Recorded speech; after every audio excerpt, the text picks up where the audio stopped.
गोजोन्थों वेलकाम बेक नोंथांमोननि गेजेराव आङो गोबाव दाननि उनावहाय नुजाफैफिननाय जाबाय।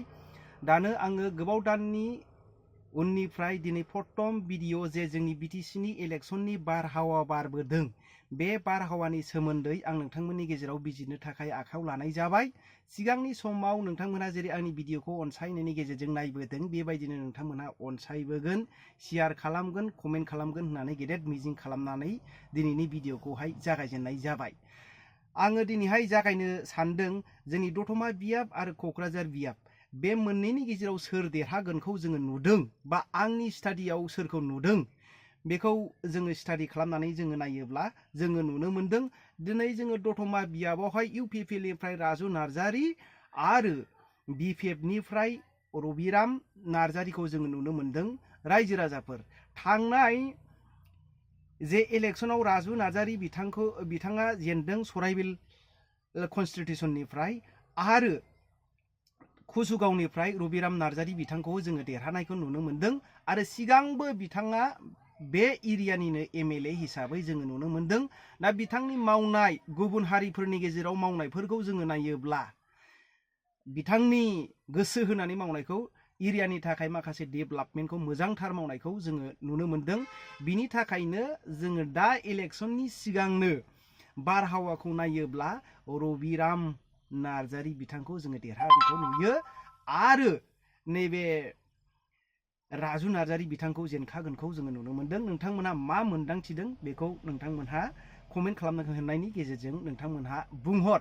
आङो रावनिबो दायो आं इउपिपिएलनिबो नङा, आङो बिपिएफनिबो नङा दै रायजो राजाफोर। आरो दिनैहाय जोङो क'क्राझाराव जोङो नायनो थाङोब्ला जोङो नुनो मोनदों दा आंनि नोजोरावहाय हाग्रामा महिलारि जे मानगोनां जोंनि बिटिसिनि चिफ बिथाङा दिनै सेवलि जे गावनि बिहि अनजालि बिहि बेखौ होनाङामोन। दिनै जोङो माखासे बर'नि थै गारनानै दिनै बिटिसि आरो बिटिआरखौ मोनबोदोंमोन। गोबांथार जे गोरों गोरा दङमोन जे बिपिएफनि गेजेरावहाय दिनै फेमिलि वाइसैहाय राजा जानो रानि जाबोनो बेफोरबायदिखौसो जों नुनो मोनदों। दिनै इउपिपिएलनि जे प्राइ केन्डिडेट होदों लरेन्स जे इस्लारि जे बिथाङा सिगांबो प्रमिला रानि जे फरेस्ट मिनिस्टार जे जानानै दंमोन बे समाव बिथांखौहाय फेजेनबोनायखौ नुनो मोनदों आरो देरहासार जानायखौ जों नुनो मोनदों आरो बिथांनि एनार्जि लानानै माखासे एरियाखौ डेभेलपमेन्ट आरो हारिनि थाखाय माखासे एसे नोजोर होनानै बिथांखौ मावनायखौ जोङो नुनो मोनदों।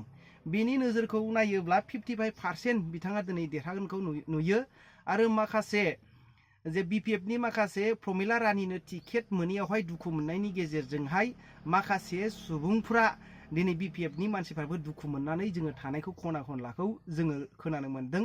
जायनि फलावहाय दिनै सेवलि महिलारि बिथांखौ 45%ल' नुहुरदों देरहागोनखौहाय। 55% दिनैहाय लरेन्स इस्लारि बिथांखौ जोङो देरहागोनखौ नुदों। दे आंनि बिजिरनायाव बेनो दतमानिफ्राय रबिराम बिपिएफनिफ्राय देरहागोन आरो दानो क'क्राझारनिफ्राय लरेन्स इस्लारि बिथांखौ देरहागोनखौ नुदों। नोंथांमोननि नोजोराव मा नुदों कमेन्ट खालामहरनायनि गेजेरजों बुंहर आरो नोंथांमोनहा बे भिडिअखौ जेसेबां हायो एसेबां शेयार खालाम। गोजोन्थों।